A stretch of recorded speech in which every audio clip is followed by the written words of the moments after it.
Olá pessoal, bem-vindos a mais um episódio da Zombie TV. O meu nome é Ricardo Trindade. Sou o Eddie Miguel. E hoje vamos falar de Altered Carbon, um livro publicado em Portugal pela editora Saída de Emergência. A série já está disponível na Netflix, já fizemos um vídeo sobre a série, eu e o Eddie, e agora temos aqui o livro que inspirou a série. O livro foi escrito por Richard Morgan e foi em que ano é que saiu o livro? 2002. Em 2002. E finalmente está em português, editado pela editora Saída de Emergência. Isto é uma série de livros que a editora depois também vai publicar mais para a frente e vamos falar desse mesmo livro. O Richard Morgan, com esta história, ganhou inclusivamente o prémio Philip K. Dick pela inovação, pelo aquele sentido cyberpunk noir. Pergunto a vocês, o que é Altered Carbon, ou em português, carbono alterado? Para situar, acompanhamos a história do Takeshi Kovacs, que ele é tipo como se fosse não é bem um meta-humano, mas foi alguém que passou toda a sua vida a ser trabalhado para ser uma máquina, mais evoluído, com poucos sentimentos. Já estão mais ou menos ali a perceber que é tipo como se fosse um Van Damme. Este gajo é o Van Damme do futuro. Passa-se obviamente no futuro, neste futuro obviamente evoluído ao ponto de muito considerado idêntico ao Blade Runner, mas aqui a diferença é que os humanos conseguiram fintar a morte, ou seja, eles conseguem armazenar toda a sua memória desde que nasceram num dispositivo, e o corpo humano é visto como apenas algo que é descartável. O que é que isto quer dizer? Vocês nascem, pronto, como são, com este corpo. O corpo morre fisicamente, mas o vosso dispositivo de armazenamento de memória não morre. E ele vai ser, passado um tempo, pode ser por exemplo no dia seguinte, pode ser 250 anos depois, que é o que acontece com a nossa personagem principal, é colocado numa outra pessoa, num outro corpo. Se esse corpo pode ser um homem, pode ser uma mulher, pode ser uma criança. É o que tiver disponível. É o que tiver disponível. E também há outra coisa que é, além de se perder o conceito ou de se alterar o conceito de mortalidade, por exemplo, se tu fores rico, tens um clone do teu corpo e Exatamente. Reencarnas sempre no clone do teu corpo. Fazes inclusivamente backups do teu disco. Ou seja, então assim tu nunca porque tornas uma pessoa diferente. Tu és sempre, ou seja, nunca praticamente és imortal. Imortal. Porque mas se um disco teu for à vida, morres mesmo. Há pessoas que, imagina, eu sou homem, mas quero experimentar a sensação de ser uma mulher. Eu posso pôr, se tiver dinheiro, o meu disco no corpo de uma mulher, de um clone de uma pessoa que eu gosto, ou de uma pessoa famosa, e ter relações sexuais com outras pessoas no corpo da mulher. Por exemplo, se o que está disponível era um antigo drogado, tu quando vais reencarnar nesse corpo, tu vais ter o vício da droga. Por exemplo, o Takeshi Kovacs reencarna num tipo que é viciado no tabaco, e o gajo está sempre a fumar na série, por exemplo, e no livro. Tu que leste o livro e viste a série, talvez a principal pergunta é as diferenças. Existem algumas, mais a nível das personagens. Não vou entrar em spoilers, não se preocupem, mas existem personagens que no livro não existem e existem na série, e existem personagens que têm pouco espaço no livro e na série têm mais espaço. A série tem que ter 10 episódios, e 10 episódios inspirados num livro é preciso prolongar a história das personagens, então é preciso criar personagens novas e é preciso dar mais espaço a personagens. Pode ter coisas boas, mas também pode ter coisas más. Na nossa análise que nós falámos, há personagens que têm demasiado espaço, demasiado tempo, e a história não agarra assim tanto. E torna-se mais uma novela mexicana do que outra coisa. Tu notaste isso no livro, por exemplo? Não, as personagens têm pouco tempo, é mais focado no Kovacs, que é a personagem principal. Existem personagens que estão na série e no livro, mas aqui no livro o espaço é mais pequeno, é muito mais focado nele, e sentes mais um sentido de isolamento, ou seja, ele esteve morto durante 250 anos mais ou menos.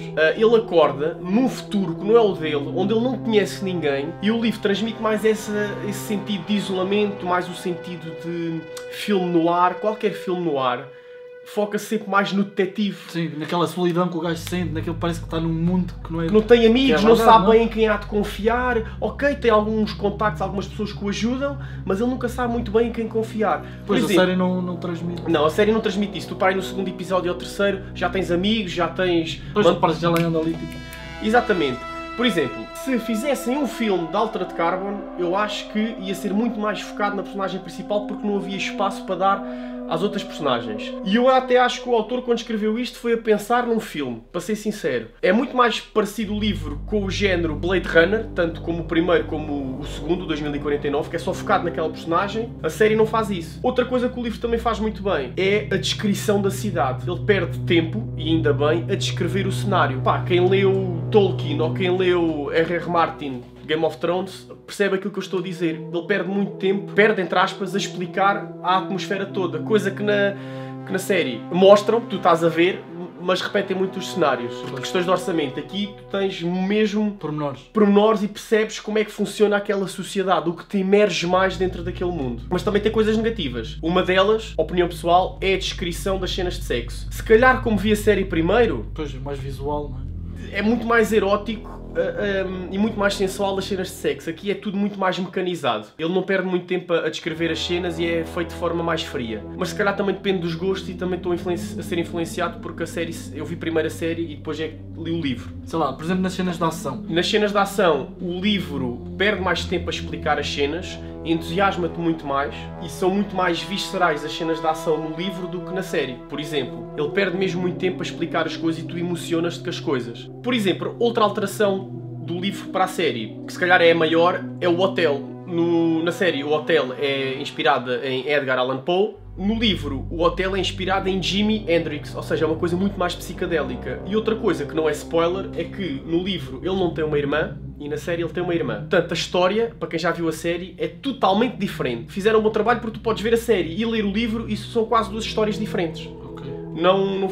O livro consegue surpreender. Sim, aquele choque final que a série tem já será um bocado diferente daquilo aqui, que tem muito mais diferente. Exatamente, é diferente. Portanto, tens sempre surpresas, mesmo que tenhas visto a série, aqui também tens surpresas. Eles têm toda aquela tendência de fintar um bocado aquilo que é a morte, só que existem ali certas facções que puxam muito ainda ao cristianismo e assim, apesar de como aquilo é no futuro. Por exemplo, na série aquilo é abordado de uma forma assim muito a raspar. Muito leve, não é? Muito leve. E tens razão. Tu notaste que notas muito mais isso. Por exemplo, tu na série tens aquelas pessoas com os cartazes a fazerem manifestações que são contra o reencarnar no corpo de outras pessoas e é muito ao de leve.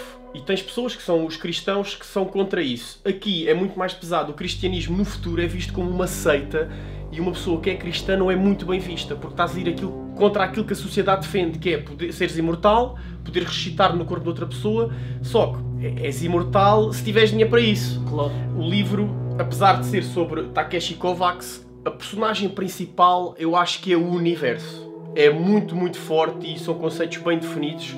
Pessoal, aconselho a leitura, é muito bom, eu gostei bastante e surpreendeu-me apesar de ter visto a série. Há muitas diferenças suficientes para não te aborreceres ou até te surpreenderes com certos twists cá aqui no livro. Aconselho, é uma leitura obrigatória, um grande trabalho de edição e publicação pela Saída de Emergência. Se vocês quiserem saber mais novidades da Saída de Emergência, é irem ao site e verem o catálogo deles. Se vocês tiverem curiosidades em ler o livro, vocês também podem ir ao site e pesquisar, ler algumas páginas do livro para poderem perceber melhor se vocês gostam deste universo ou não. É isso. Vejam a série, leiam o livro. E já sabem, lenga-lenga do costume, bons filmes, bons jogos e boas leituras. Até à próxima.